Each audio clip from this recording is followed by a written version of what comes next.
پیر، منگل اور بدھ کے روز، تو بدھ کے دن ظہر اور عصر کے درمیان آپ صلی اللہ علیہ وآلہ وسلم کی دعا قبول ہوئی۔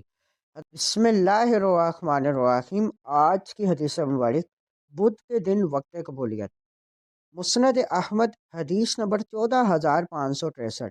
حضرت جابر بن عبداللہ رضی اللہ تعالیٰ عنہما نے فرمایا، حضور نبی اکرم صلی اللہ علیہ وآلہ وسلم نے مسجد فتح میں 3 دن دعا فرمائی، پیر، منگل اور بدھ کے روز، تو بدھ کے دن ظہر اور عصر کے درمیان آپ صلی اللہ علیہ وآلہ وسلم کی دعا قبول ہوئی۔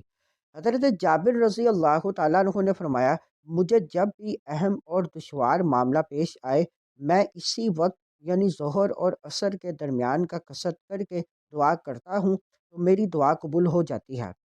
اس حدیث مبارک سے معلوم ہوا کہ اللہ تعالیٰ نے دعا کی قبولیت کے لیے بعض خاص اوقات مقرر فرمائے ہیں، جن میں بدھ کے دن ظہر اور عصر کے درمیان کا وقت بھی شامل ہے۔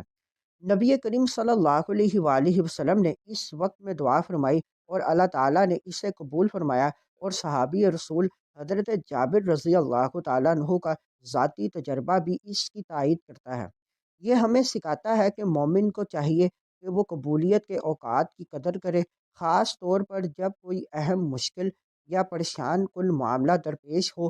ساتھ ہی دعا کے آداب، اخلاص، حلال رزق، عاجزی اور اللہ تعالیٰ پر کامل یقین کا اہتمام کرے، کیونکہ یہی چیزیں دعا کو قبولیت کے قریب کرتی ہیں۔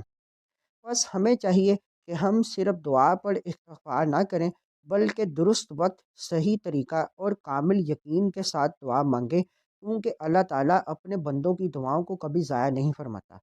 اس حدیث مبارک کو مزید آگے دوستوں تک پہنچائیں۔ مزید معلومات کے لیے ہمارے چینل کو لائک اینڈ سبسکرائب کریں۔